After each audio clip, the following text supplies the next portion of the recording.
Hello everyone, my name is Adrian Markish and I'm the publisher and editor of modernanalyst.com, the premier online community for business analysts. I would like to welcome you to today's webinar titled Managing Requirements, Operational Excellence. Today's featured speaker is Keith Ellis, Vice President of Marketing and Strategic Alliances for IAG Consulting.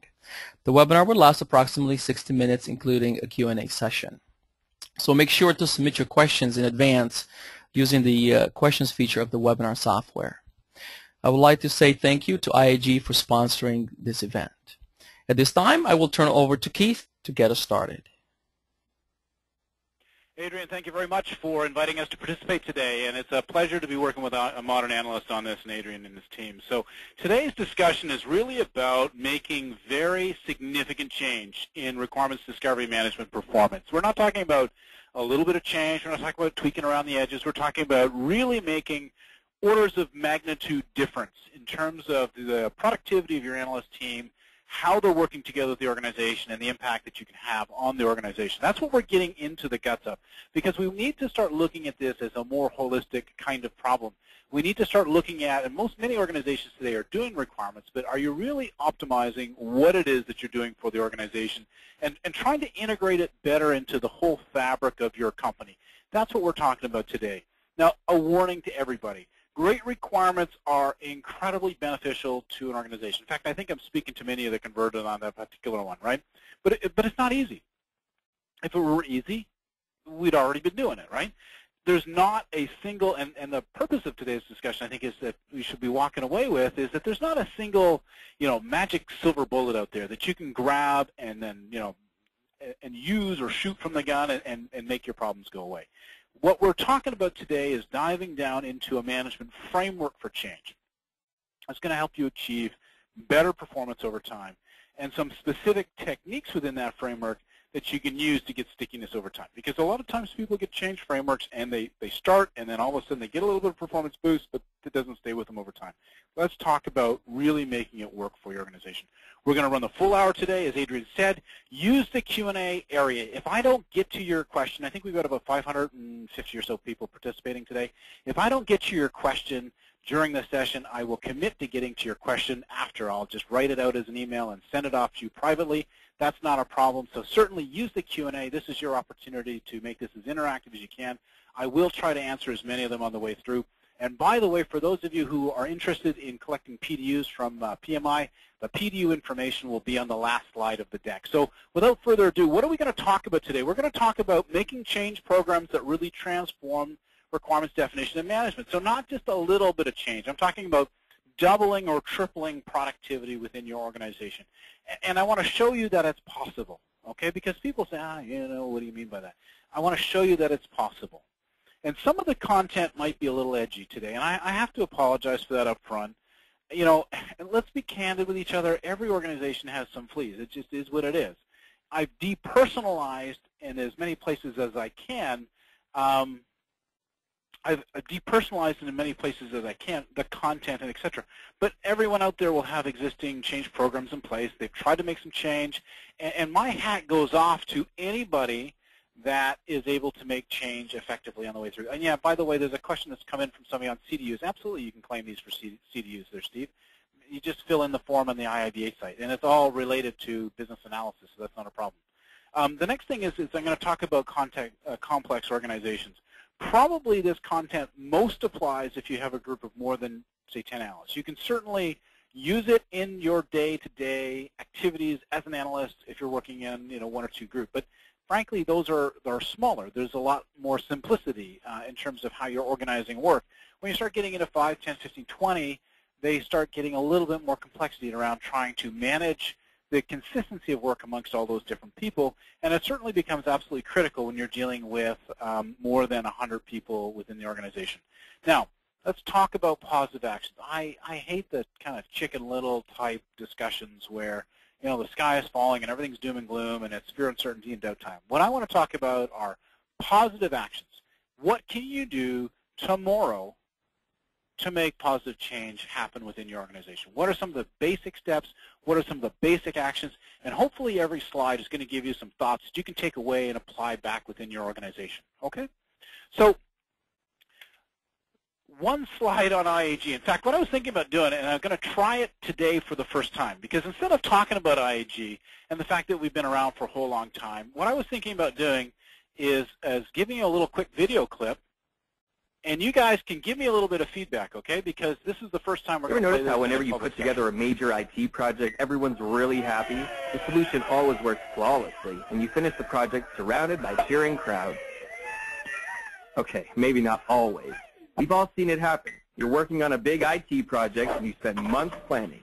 You're talking to the users and gathering ideas, asking people what they need, meeting, refereeing, writing, talking to IT, meeting, revising, talking to IT, reformatting, meeting. At the end of it, you've got a bunch of information about what the solution needs to look like, and you give it to IT.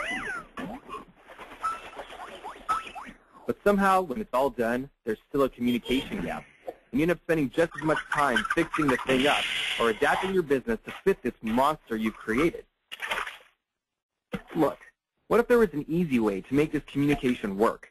What if there was someone who could help you make sure everyone's business needs are converted seamlessly into the perfect techno thingy, you know, on time and on budget? Here at IAG Consulting, we've been through all this, a lot, like 1,200 times. We've worked with 300 of the Fortune 500 companies, and we're experts in requirements definition, uncovering business needs and communicating those needs efficiently to IT. No one knows your business better than the people in it. What's hard is translating that knowledge into clear, concise, accurate requirements. We're experts at getting everyone organized, asking them the right questions at the right time, making sense of all that knowledge, bringing everyone to agreement, and communicating clear requirements to IT, so you end up with a technology solution that actually achieves your business objectives. Want to make sure this happens every time? We'll also train you to do what we do and set you up with processes and practices that are customized for your business, so you can keep getting it right again and again and again and again. So if you want your next IT project to look like this instead of this, we can help. To learn more, visit iag.biz. Okay, everyone, that's the end of the advertisement, but I get to do that at the beginning of every one of these discussions. But I think the point is that, you know, we're an organization that's been around for a long time, and we've done a whole lot of work with a lot of different clients, and I hope that kind of comes away during the discussion. I hope you really kind of like that little piece. Anyway, so it's new. Give us your little bit of evaluation on the way through. It's a new thing that we're looking at introducing out on our own site as well, okay? I hope you really like that little bit. So let's kind of continue on. I do want to get in people's face just a little bit here, because I think the important part is to recognize that you can achieve very, very significant performance gains.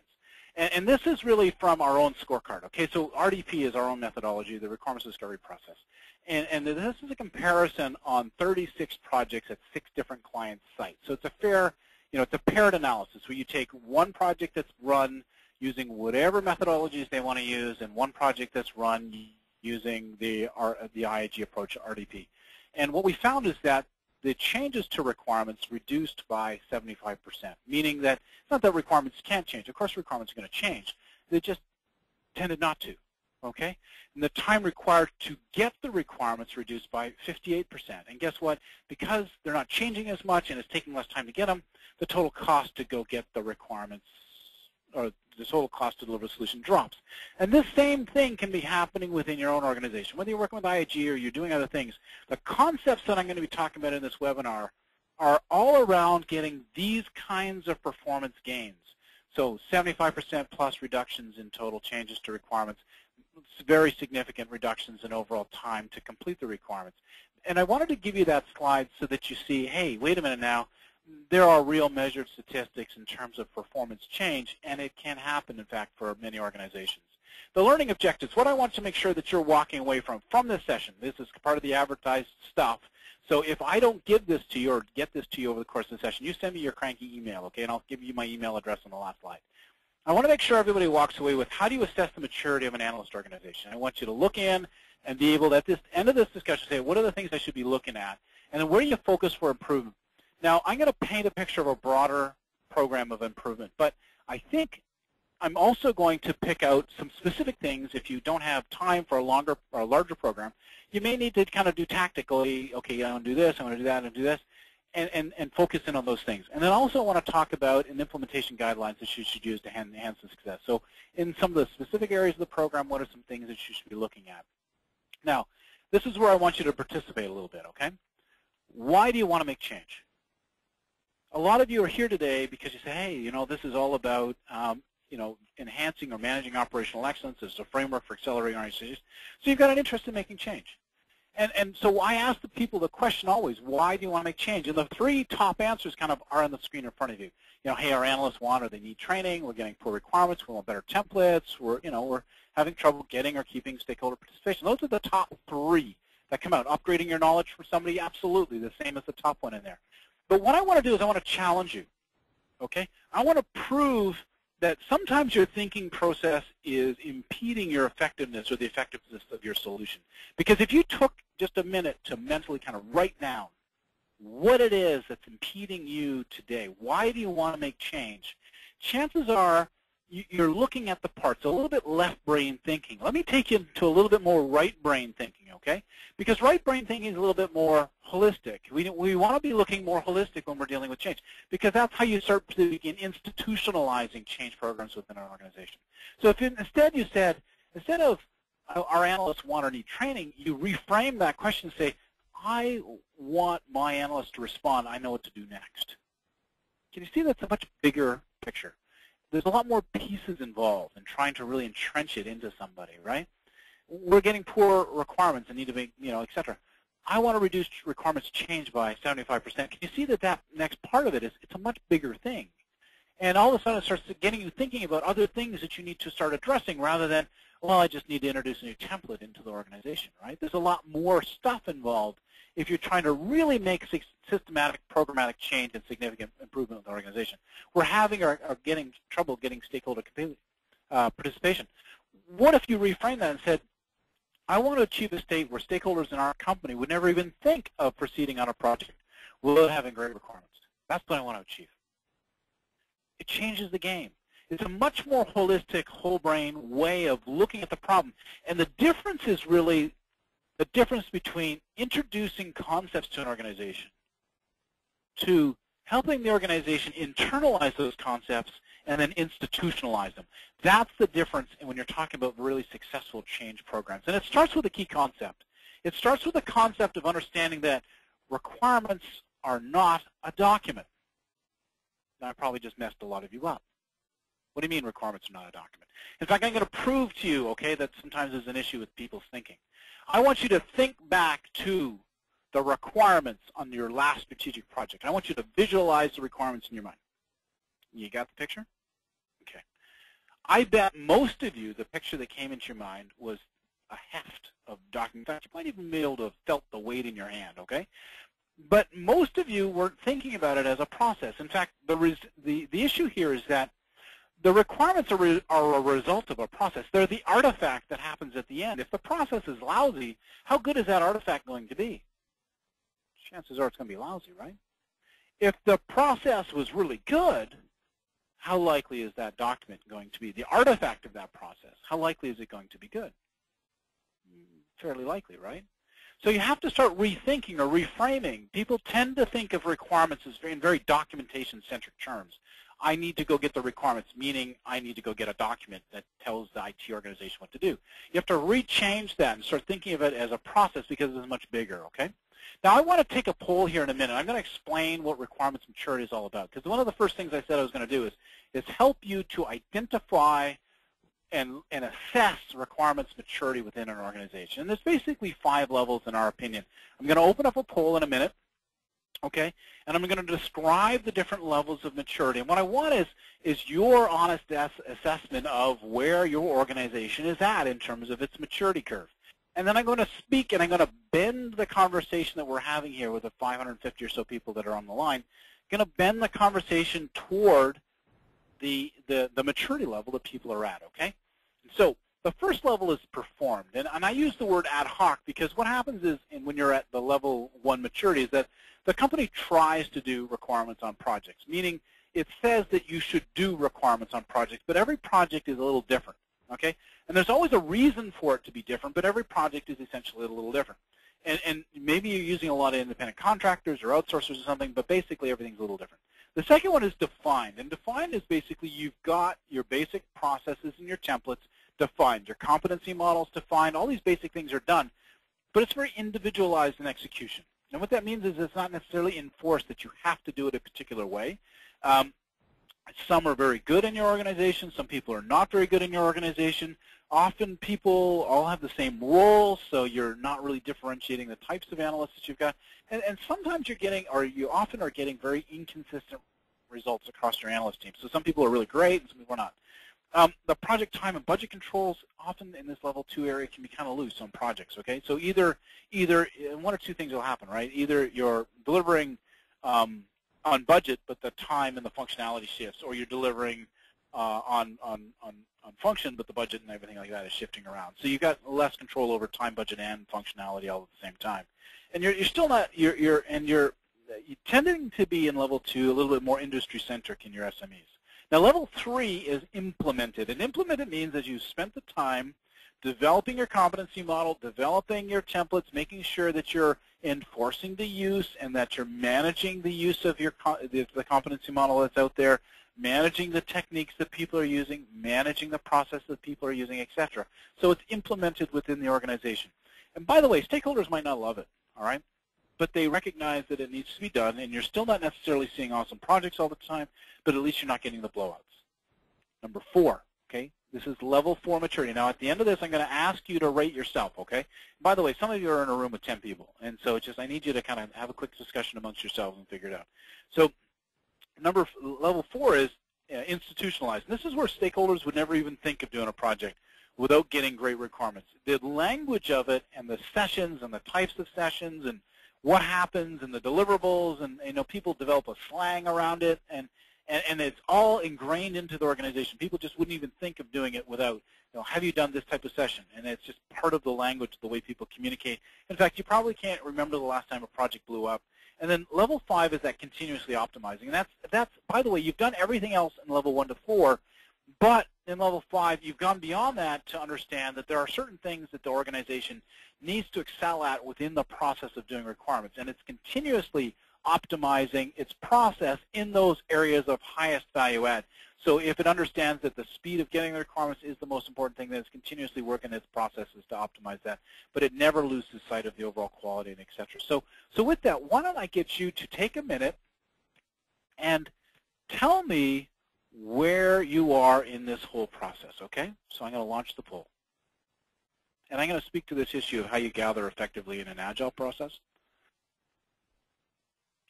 So while people are answering, and you're asking me the question of how people do it in an agile process, separate a little bit agile from requirements, because we've actually done more traditional requirements in front of an agile process.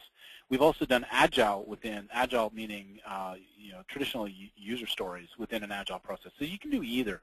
It really depends on what you want to do as an organization.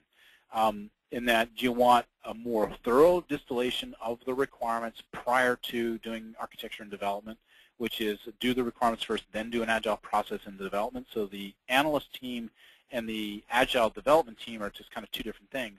Or do you want to do more agile across the board, at which point in time you're doing user stories and you're bringing the way of doing requirements, the agile all the way forward into the requirement staging.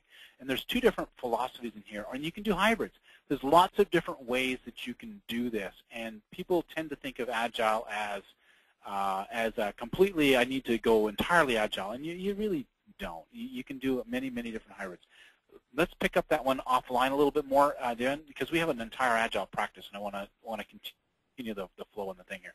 So we've got about 80% of people who are saying that they are in the level 2 area. Okay, sorry, about 43% of people are level 2, and that's very candid. Okay, because it's often the case that we get that kind of skew, that it's a lot more people in defined.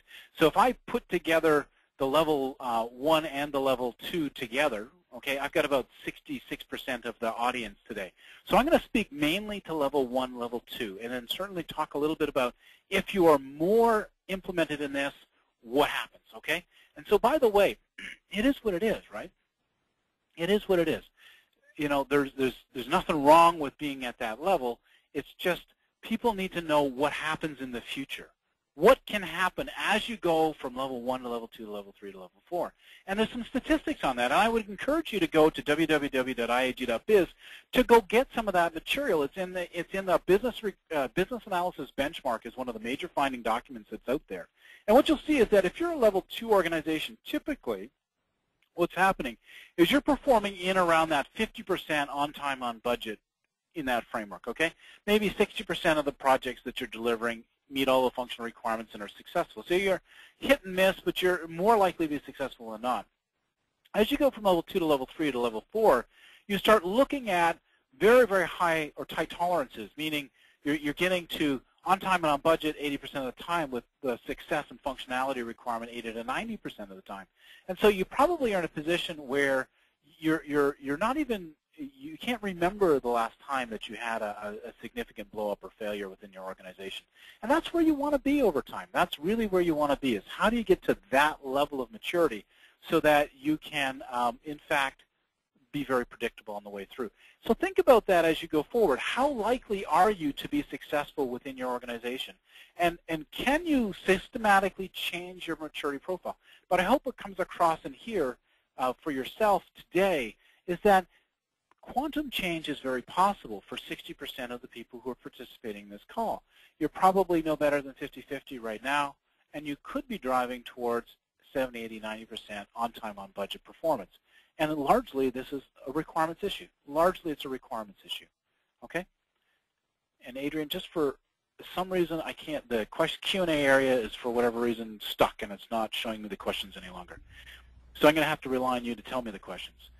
Assessing organizational maturity. So some quick baseline ideas in here for assessing your organizational maturity. And I'm going to give you some short-term ones, and then I'm going to talk about long-term performance and change, okay? Because if you're a level 1 organization or level 2, and you're saying, okay, look, you know, I understand that you're interested in really helping us out over a long period of time. However, I just need to motivate some, you know, tomorrow some benefits. I'm a project manager, or I'm an analyst in a project, and I just want to make sure that this is going to come off a little bit cleaner. There are 2 things I want you to focus on, okay? One is a formalized approach which is consistently followed. And what I mean by that is if you step back and you say, there is not a process defined within our organization for how we're going to go about doing requirements, the first thing you should do is describe that. So if you're a project manager and you're working on a project, the way you would do that is what's called a requirements definition and management plan for a project, okay? So you would say, on this project, we're going to do the requirements this way, and you're going to be as thorough as you can. And when you're dealing with very, very large-scale projects, you want to be doing this anyway. It's the best practice that you should be doing. But if you're in an organization that doesn't have this defined, the process of doing requirements defined, then it's something that you might be able to think about doing across your organization and get some pretty good benefit from that relatively quick. Because those 2 areas are the most tied to changing project performance quickly, okay? The second one is defining your status around documentation quality. And what I mean by that is don't go out there and define another template. That's like the last thing you want to do. In fact, oftentimes people have reintroduced yet another template, and the template is worse than the first one. So it actually reduces your overall requirements effectiveness. And I can show you some stats to prove that. But if you focus instead on what does it mean to have high quality in here? What is completeness? Okay, what is completeness? Then you will probably get better results. So that way, imagine walking into a steering committee meeting, and the steering committee actually understands what good requirements are supposed to look like and how to verify that the analysts have produced good quality requirements. You're in a much better position in terms of that project. So think about those 2 things. But when you're thinking longer term, you need to think about a broader baseline of that. And this is that difference between dealing with a short-term Band-Aid and institutionalizing change and program benefit, okay? So the elements in your baseline, I want you to think about, should be a roadmap of change, all right? So there's no point in doing a baseline unless the baseline itself is actually producing some form of long-term, tangible benefit for the organization, right? Can we kind of agree on that really you want to, you don't want to just do the baseline for the sake of saying, hey, here's where we are. It's static. It's not necessarily good information. What I want you to do in your baseline is make sure that when you produce it, it's producing a long-term program of change. And that there's certain elements I want to see in your baseline, okay? The first two that people always think of are deliverables and staff competencies, because they're typically going down the path of, oh gosh, we need yet another template, and oh gosh, we need to make sure people are trained in it, which is not necessarily productive, but it is the thing that people tend to look at first, okay? So the next thing that I want you to do is, instead of thinking deliverables and staff competence, I want to change the words. I want to change what you're thinking about, okay? I want you to think about, instead of deliverables, I want you to think about value add. You see, and this is actually from your Agile world, okay? If your deliverables are not creating value add to the time and place of the project, then you need to start really rethinking how the deliverables are structured. The second thing I need you to think about is, instead of staff competency, meaning I need to train my guys, I need you to start thinking about it in terms of roles, skills, and resources. Roles being a much bigger thing, okay? And skills being a much bigger thing, and how I resource requirements being a much bigger thing. Because that implies what you're doing is defining your services stack, defining how you're going to do requirements, these other kinds of things, which will help you down the road. Okay, so think about it differently. Now, the next two are processes and techniques. Processes meaning what and when are you doing something, and techniques are how are you doing it. So you could define a process that says, I want to see, I want to be able to do cross-functional meetings, okay? The cross-functional meetings are basically going to help us elicit the requirements. Well, how are you doing that? Through what techniques are you doing that? What's your structure? What's your questioning process? All these kinds of things you need to start defining for the organization so you can train people. And then the organization and technology and tools are the last two. So the organization, I need you to also start thinking about different things. I need you to think about the control, management, and communication of your requirement support and infrastructure. And on tools, I'm going to use a weird word. I'm going to use the word focus, which most of the time makes people double take. And the reason why I'm saying focus is because technology tools, what they do is they provide focus to a particular area. So as you're implementing your new programs, the tooling provides its own discipline, and that discipline provides a focus in a certain area. Okay? So, excuse me, by implementing technology tools, you're going to encourage a certain set or type or a certain type of behavior. Okay? So those should be your elements in your baseline. And the way that this starts to pool together is I want you to start thinking about your maturity in each of these sub-areas, because that's the best way to understand it. In fact, I'm going to challenge you, most of you, I hate to say it this way, most of you may have overestimated your requirements maturity level, because you need to be thinking about maturity in each of these sub-areas, not just in your deliverables or your staff competency or your process. It's each one of these. Are you a 1, a 2, a 3, or a 4, or a 5, etc.? Okay? By the way, Adrian, I fixed the Q&A area. It's amazing I can multitask. There are certain mechanics that you're going to use in your basic process, okay, of assessing maturity. And this is what we do. We do something called a requirements management maturity assessment. We do them all the time, or at least dozens of these things. And the idea is that you want to understand exactly where people are. So if you're doing it yourself, there are certain techniques that you need to start thinking about using, okay? And some of them are here. They're listed here. The 360 survey. The idea of the 360 survey is the analyst team does not function in a vacuum. It interacts with, project managers, management, the business, development, all these architecture groups, etc. So you need to look at how information is passing between these, and you need to understand the usability of the information that's being passed and the interaction of the various groups. And that's a 360 survey. Okay? You also want to do a look at the analyst and manager perspective in your 360, meaning the analyst feels that these are the job roles and responsibilities and the importance, and the manager thinks these are the job roles and responsibility and the importance. Okay, so those are two different concepts. So think about that when you're doing your surveying and your building of the survey. We do in a skills assessment testing. We do either a 1 hour or a 2 hour, and that's really getting right down. In fact, we overlay it onto the IIBA structure in terms of the actual skills. And then there's some other pieces that we want to make sure that are there and we look at very, very closely. But you need to be objective in the way you go about assessing skills. There's lots of different organizations that provide a skills assessment testing for you so that you can identify gaps. And then you need to do a process definition. So you need to say, what are the expected processes that people are going to be following, and what are the deliverables, and then let's go through and do an executive stakeholder interview and then look at the technologies that are in place. Now those are the basic pieces, okay? And there's a little star on review of past project performance because that's the one that people typically go to immediately. And the reason why there's a star there is because, candidly, if you suck, there's no point in doing that, all right? Like if everybody knows that you're a level 1 or even a level 2 to some extent, there's really no value in going and looking at past projects unless you're trying to build up a business case that, you know, here's how we messed up in the past and we want to avoid that in the future, which obviously is actually a little negative, so people will tend not to be as receptive to the message. And they'll tend to take it a little personally because there's always an excuse why one particular project did or didn't do well.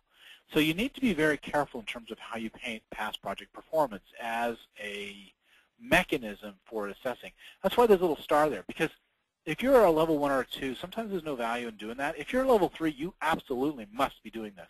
You need to do it because you're telling me that you have implemented these changes. You've begun that process of you've implemented and you're starting the process of institutionalizing.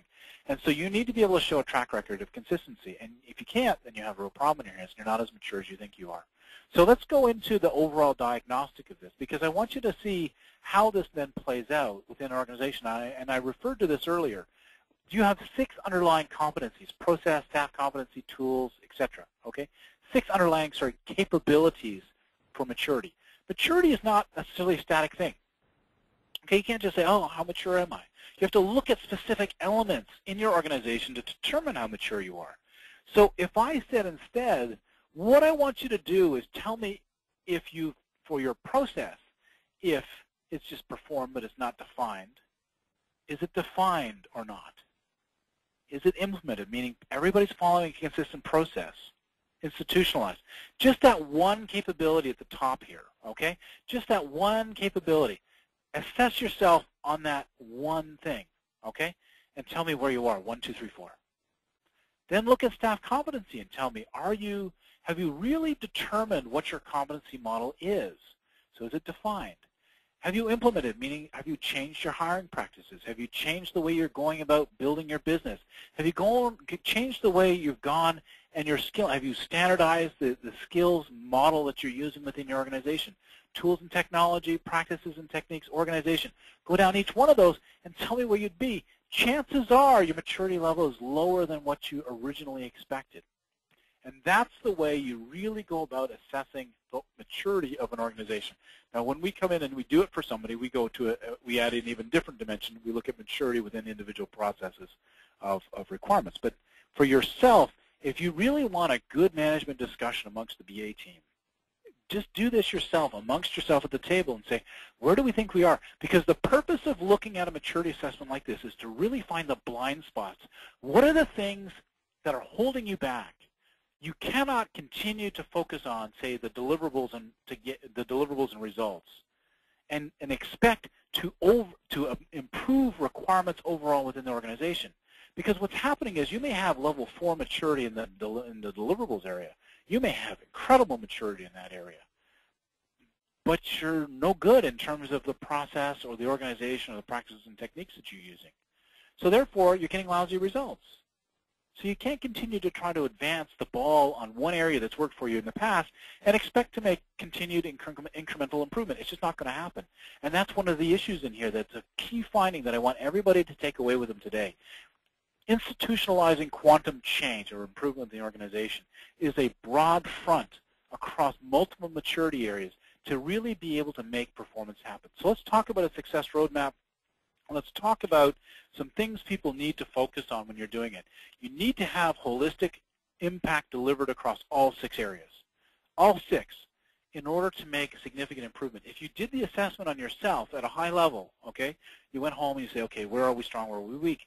Identify the weak areas and work on those weak areas. Those are the ones that are holding you back, but use the strength of your good areas to kind of sustain the process and the improvement and make sure that you've got continuity for people who are participating.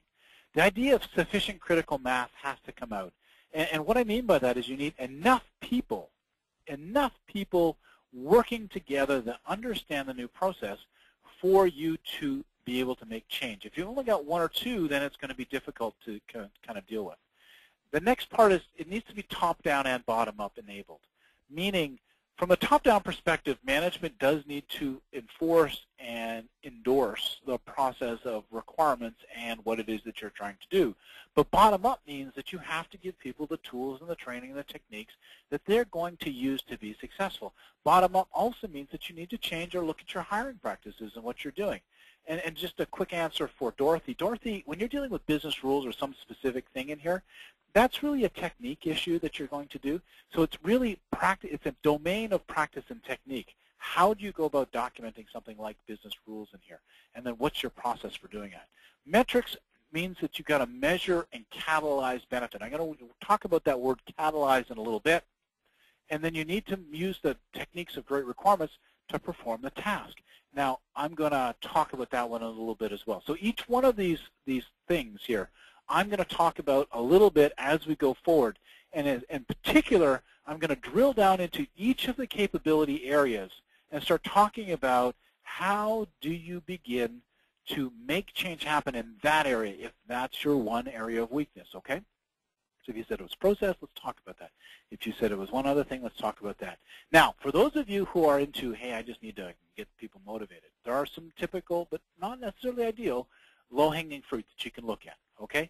So here are a couple of things that if you just need to motivate change, but you're not, the organization's not, generally in that mode of thinking, hey, we need to really make this work, then let's, or make transformation happen. Now here's some ideas. First of all, act like a third-party vendor. The way you do that is by defining your services. What are the services that your analysts offer to your stakeholders?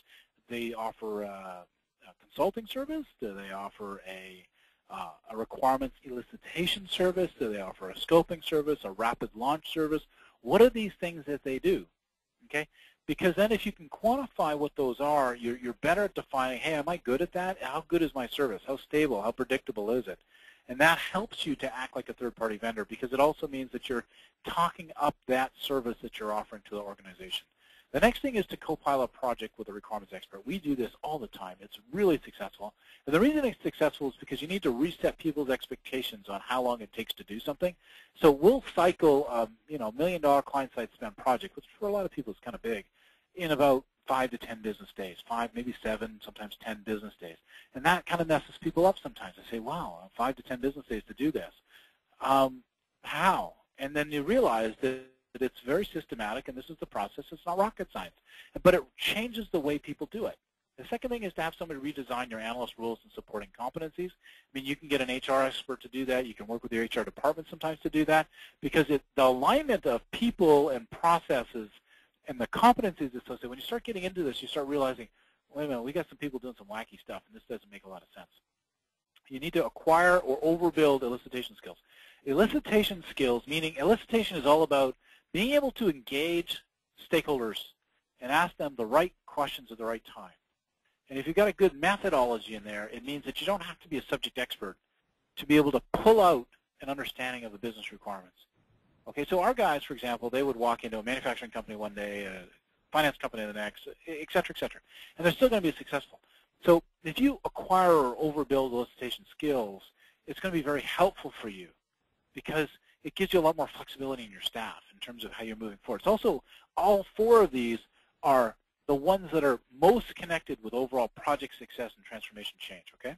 Let's talk about getting stickiness in some specific areas. And I know I'm rapid fire. The issue for me is to try to get as much out there for you, enough good concepts in an hour that you can take away some really interesting ideas and go back to your desks and say, wow, let's think about this or this or this, and talk about implementing some of these concepts, okay?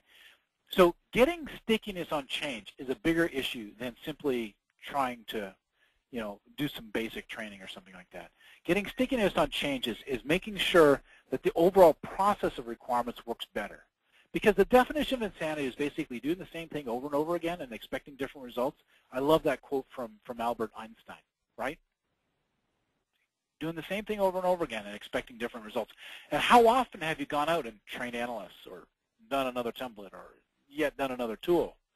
And the reality is that you've done that a lot over the last 5 to 10 years, right? It's been done and done and done and done.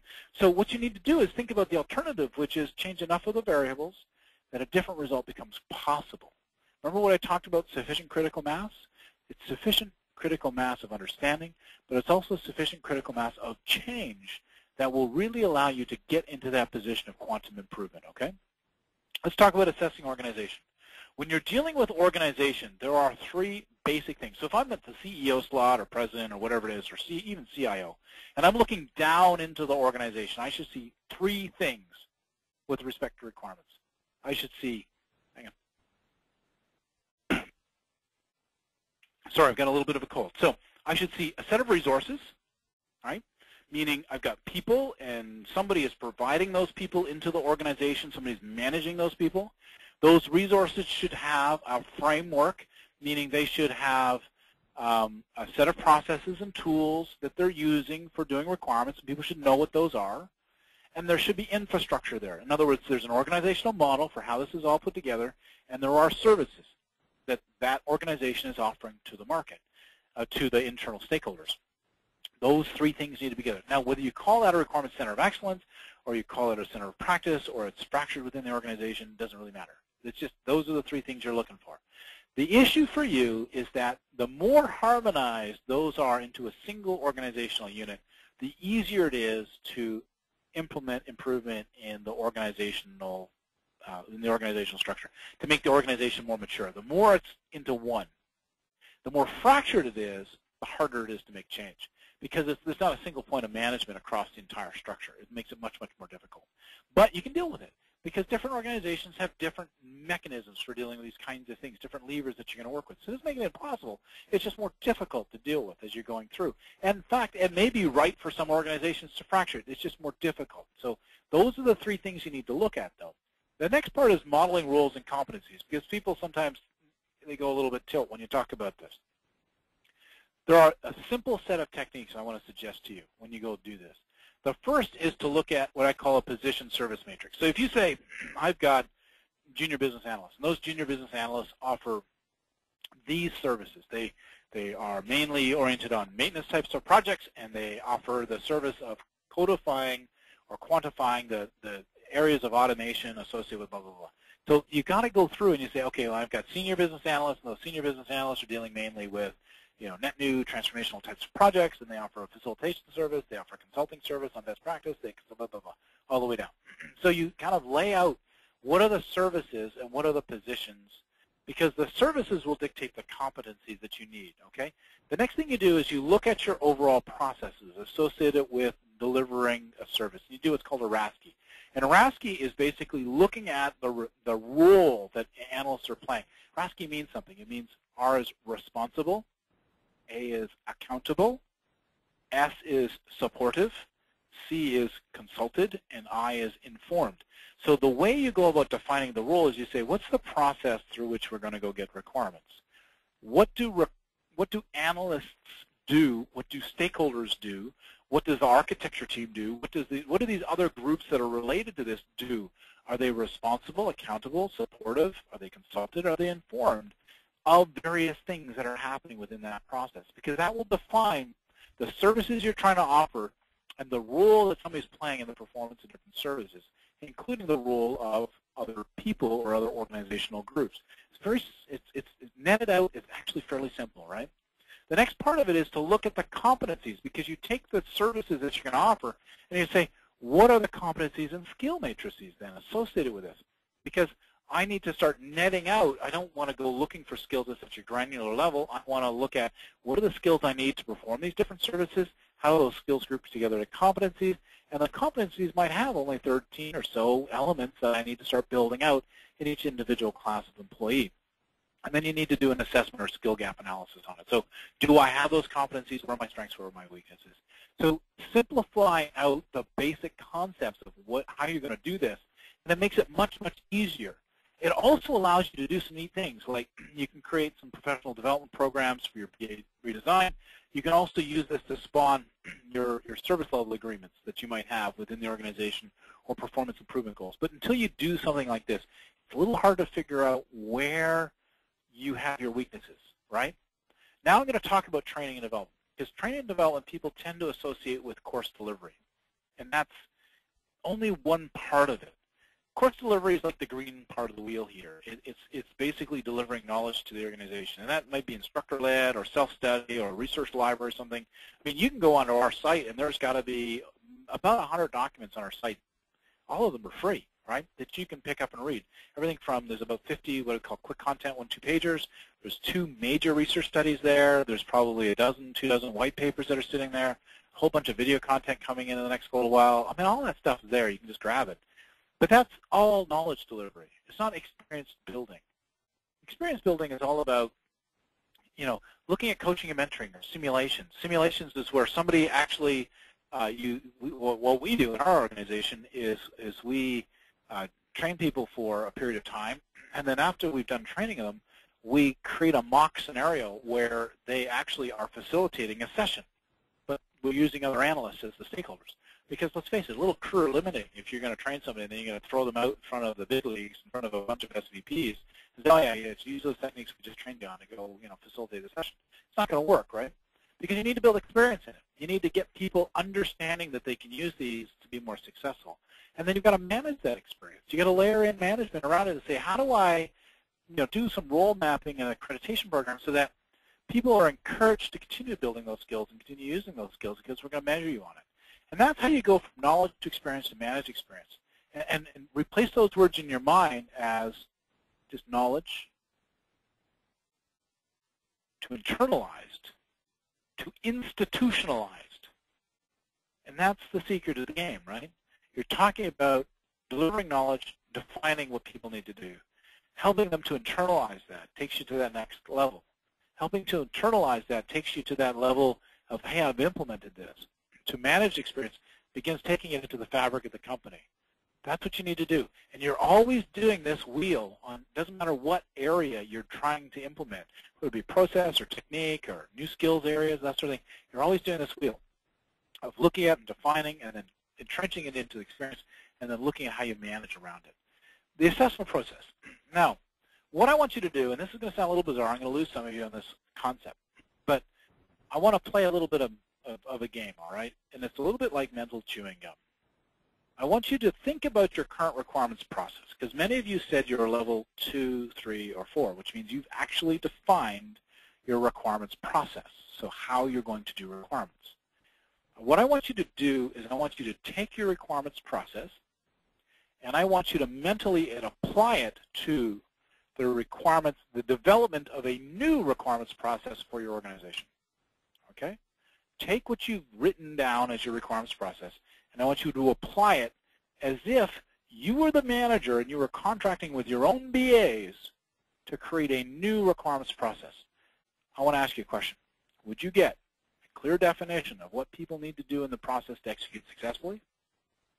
Would you get a clear understanding of the information that must be shared with others outside the process to make the entire process function properly? And would you get automation opportunities? A lot of you probably said, huh, what do you mean? What I'm suggesting is you are offering a service to your customers, and your customers are your business stakeholders. And you're telling them that you're going to help them to define their needs for a project, right? That's what you're telling them you're going to do. But if your process doesn't flesh that out even for yourself, how are you expecting that to flesh it out for your business stakeholders? The process has to be clean. It has to be value add. And it has to achieve these 3 goals, or it cannot be consistently executed, right? And you can't expect people to consistently execute on that and deliver value to the organization. That's a litmus test. The next one is to catalyze your benefits, okay? And catalyzing your benefits, I referred to it earlier. I said, hey, I'm going to speak to this later because I didn't want to get caught. There are certain benefits that are interesting, and there are certain benefits that cause you to change behavior. Certain statistics are interesting. Certain statistics cause you to change behavior. So let me give you an example. People know that to lose weight, you need to eat less and exercise more. I'm one of these people, right? I need to eat less and exercise more, I'll be honest with you. But we have an epidemic of obesity in North America today. Requirements are the same way. People know. If I asked you, hey, how important were requirements out there, 99% of you would raise your hand, 95%, because 5% of you would be agilists to say, we don't need requirements. So you've got to take it with a grain of salt when people sit back and say, oh, yeah, I understand we need requirements, therefore it will create opportunity for change and people will get behind this, because it's one of these delayed benefit things. You need to change the way you think about it, particularly if you're doing a long-term change program within an organization, because you need to sustain it. You need to set out to measure the benefit. Then you need to keep working on the specification of it until the message is really simple. Then you need to make it tangible and significant and relevant to me. So let me give you an example of that. You need to lose weight because you're over the optimum, right? How about reframing that another way? For every 1 hour of exercise, you add 2 years to your life. Which one of those causes you to go, oh, wait a minute now, I'm now motivated to change? Similarly, okay, here's some statistics. There's the one on the left from ourselves. Hey, you know what? You can spend 58% less time in meetings trying to define the requirements. The one on the right is from our friends over at Allstate, which we asked them if we could use, and it basically says 2 projects starting at basically the same time. You start coding, one a little later than the other, but you see that green zone in there? That's all savings. Oh, by the way, we got a comparable savings downstream from that, okay? And you can build metrics. This is from our friends over at Borland, now Micro Focus, I'm sorry. And you can get dashboards on this kind of thing that will help you to build this out. So let's talk about some tips and traps. And I'm just drawing to the close. So if you do have questions, pop them into the Q&A area as well, and I'll try to answer those. You do need to address people, process, and technology. You need to look, in fact, across all 6 of the capability areas to really make sure that you're driving effective change within an organization. If you keep it limited and only focus on the template or only focus on the people or the skills or whatever it is, you're limiting yourself. In fact, what you're going to do is you're going to get overbuild maturity in one area, and the other areas will be impeding you, and therefore you won't get significant change. You won't be able to point at how the program has improved over time. You need to see requirements as a process. It's not a document. Get away from document-centric feeling. It's a process. The result of that process is an artifact, which is a requirements document. If the process sucks, the document is not likely to be very good. If we can agree on that, then what you do is you start targeting the process. You say, it's a process that has resources that support it. It's a process that has techniques that are embedded in it. And we need to make sure that the process of doing requirements works well. So when I ask you in the future, say, visualize the requirements that were the requirements on the last strategic project, what pops into your mind is how they were done, not what was done in the end.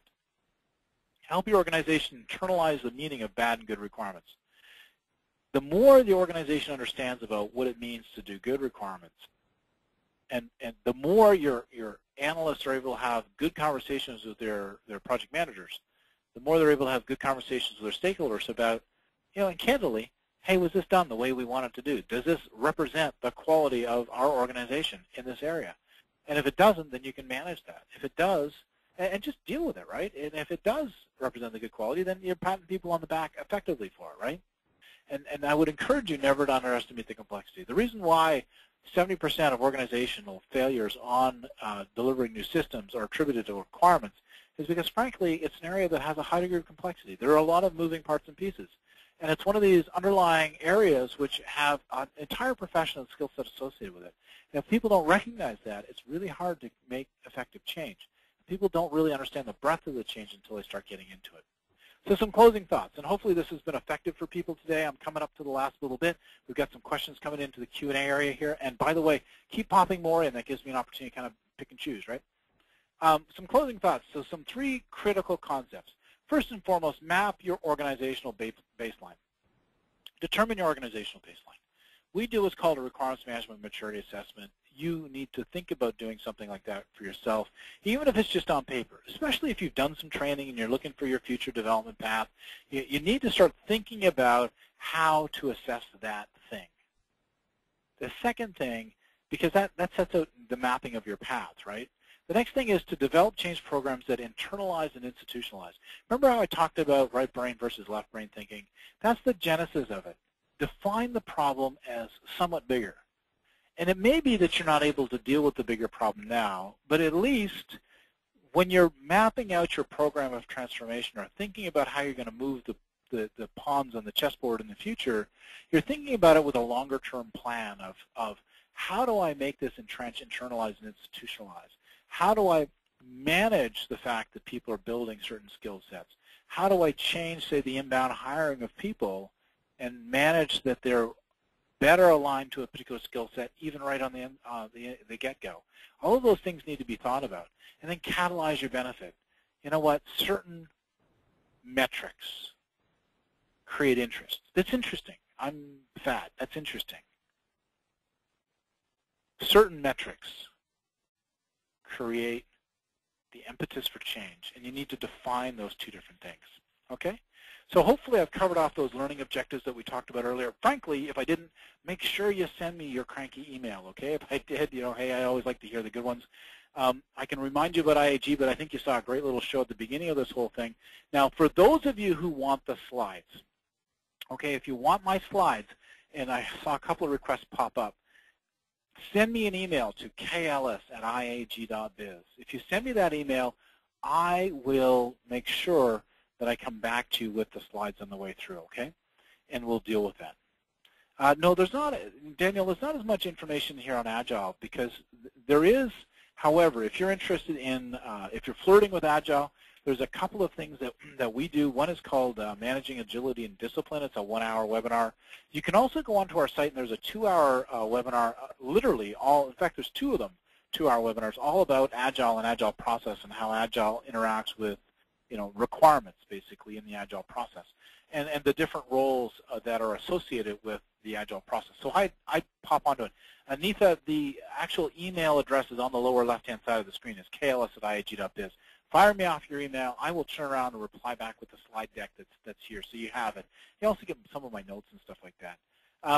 We tend to focus on broken process and requirements to fix them. Where's the value in looking at processes that add value? Okay, duplicate. So let's talk about it from a.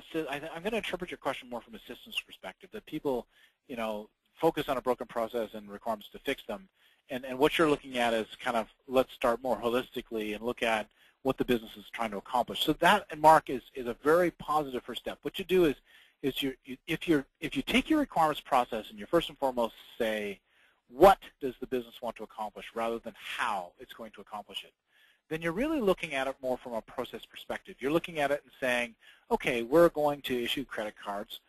What does the business need to accomplish as it is implementing or issuing credit cards? And you start looking at the basic steps or the use cases, what we use as a technique in there, to begin mapping out the basic elements of the process. You don't necessarily need to be married to the as-is state when you do that. In fact, we don't at all do that. What we look at typically is the to-be state when you're dealing with it. That way you're re-engineering the business as you go, and you're dealing with the requirements. And you're separating the what from the how. And it's probably the most potent thing in terms of really dealing with good techniques for driving the requirements is to separate those two. When you get into the later stages of the requirements, you really need to start defining, well, how is the business going to execute on that particular piece of this process? And then you're getting into the more complex rules and the variations and defining out the elements associated with that. It really is very, very helpful to start breaking those into the two. And what that will do is it will reduce the duplication of effort, which you referred to in your question. By breaking it from what to how, what happens is you've got one iteration of requirements, which is defining the high level, you know, the basic pieces of the process. The next level of requirements is how do each of those steps, in fact, work in this process, and that will help you reduce the overall set of issues on the way through. Yeah, thank you for the compliment, Diane. The next part of it is somebody asked me a question on the amount of time to go through a change program like this. You know, it depends on the maturity level, depends on a lot of different factors, depends really also on how many analysts you're dealing with. Because sometimes you can do it in a fairly short period of time, and sometimes you can do it in a long period. And it depends on how much aptitude there is for change. So, for example, there was one organization, I think it had 400 analysts, and they came to us and said, we need to change immediately because we failed an audit test, and the requirements are a substantial reason for that failure. We need to change right now, and it's going to be reported to the board. Well, that organization got changed in about 3 months, but they had outsourced to us, and we did a transformation outsourcing activity. Other organizations where you're dealing with less radical change for less radical reasons, you're really talking about 8 to 12, anyway, minimum months to initiate the activities. Then you may be talking about multiple years to really entrench a lot of the change and take them all the way through to level 4, level 5. It depends is the answer. Because there may be a lot of mitigating factors that will slow it. There may be mitigating factors that say, look, we really need to deal with this right now, right here, and we've got it significant for a particular project. The other thing that you can deal with sometimes is that the level of maturity may be something that is specific to a project. So you could say, look, this particular project that we're working on really needs to be dealt with a very, very high level of maturity. And you can deal with that individually. Like, that's just give me a call, we have a conversation about it, right? So with that, I've hit the edge of my time. I know Adrian's kind of looking to cut us off right at an hour. So let me turn it back to Adrian to wrap up, and I appreciate everybody's time and attention. Hey, thank you, Keith, for a very informative presentation. I'm sure everybody had a good time. I see lots of positive comments. Thank you for all of you who attend the webinar.